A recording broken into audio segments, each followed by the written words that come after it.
Guatemala, 1954. Flushed with success, America's secret government decided another troublesome leader must go. This time it was Jacobo Arbenz, the democratically elected president of Guatemala. Philip Rettinger was recruited from the Marines to join the CIA team. It was explained to me that it was very important for the security of the United States that we were going to prevent a Soviet beachhead in this hemisphere, which we have heard about very recently, of course, and that the Guatemalan government was communist, and we had to do something about it.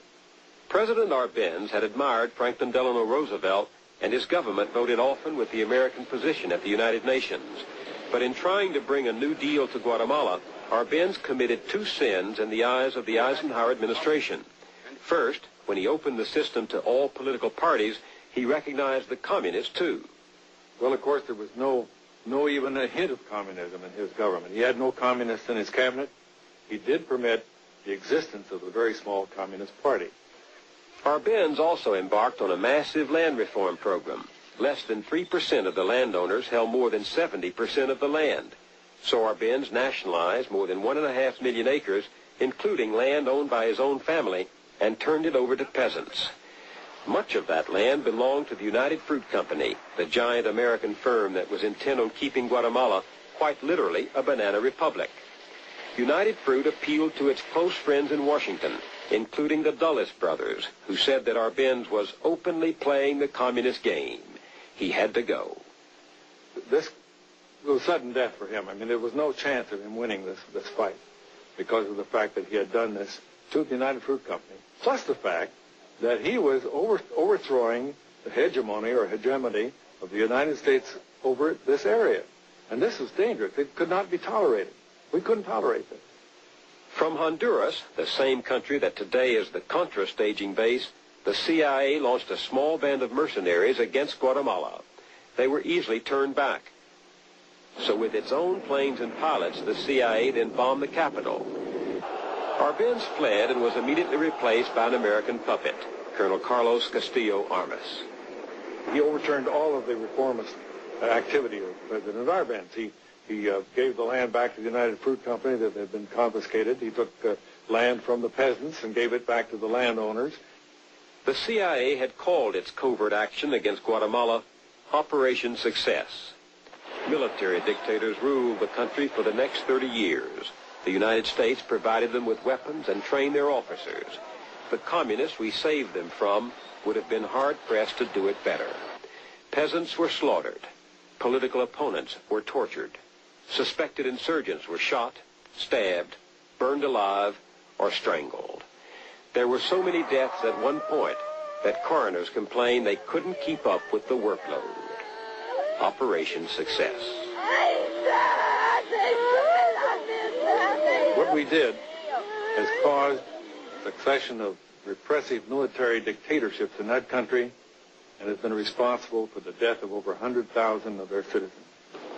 Success breeds success, sometimes with dreary repetition.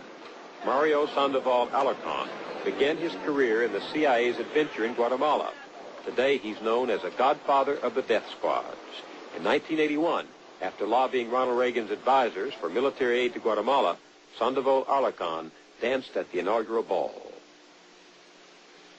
Richard Bissell, another veteran of the Guatemalan coup, went on to become the CIA's chief of covert operations. I looked him up several years ago for a CBS documentary. Cuba, 1961. 7 years after Operation Success in Guatemala, Bissell was planning another CIA covert operation. The assault has begun on the dictatorship of Fidel Castro. On April 17, 1961, Cuban exiles trained by the CIA at a base in friendly Guatemala landed on the southern coast of Cuba at the Bay of Pigs. The U.S. had promised air support, but President Kennedy canceled it. The invaders, left defenseless, surrendered. 7 months after the disastrous invasion, Kennedy delivered a major foreign policy address. We cannot, as a free nation, compete with our adversaries in tactics of terror, assassination, false promises, counterfeit mobs, and crises. The president was not telling the truth. Even as he spoke, his administration was planning a new covert war on Cuba. It would include some of the dirty tricks the president said we were above.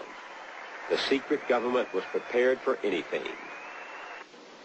At one time, the CIA organized a small department known as Executive Action, which was a permanent assassination capability. Well, it wasn't just an assassination capability. It was a capability to discredit or get rid of people. But it could have included assassination. And it did. There were at least 8 documented attempts to kill Castro. He says there were 24. And there was even one effort to put LSD in his cigars.